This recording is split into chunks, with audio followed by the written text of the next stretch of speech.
one of the things that I'm curious to understand, I'm not a parent, you are.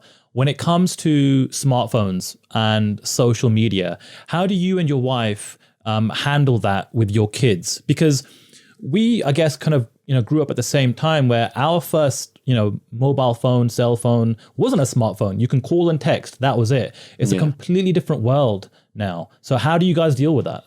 Man, it's very scary, and it's a little bit depressing because I don't like, if it was up to me, I got my first phone at 21.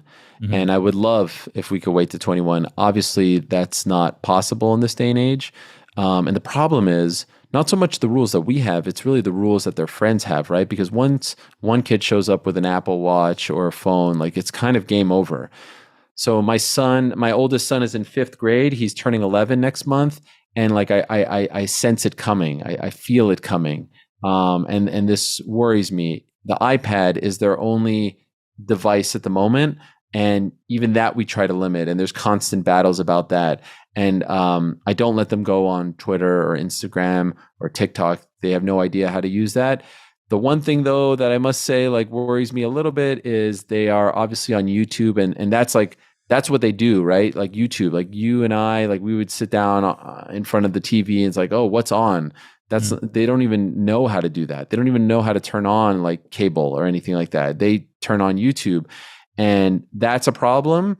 The shorts are a problem because they just sit there and it's like brum, brum, and it's pretty much acting like Reels or TikTok. And I've asked them repeatedly not to go on shorts because I don't want their attention spans to minimize. So that worries me as well. Luckily, they're very good kids.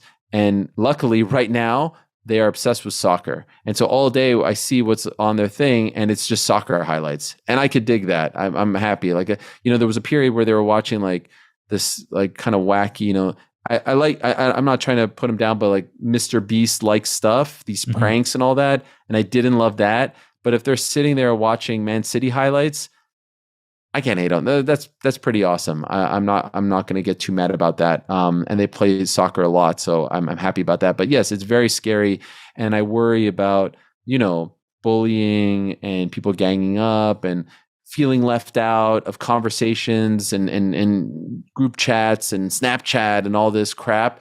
But it's just it's the world that we live in, and it has brought a lot of good to us. It has connected us, but there's obviously some bad, and it's on us as parents to try to be the best that we can be to limit and to shield them from it as much as possible.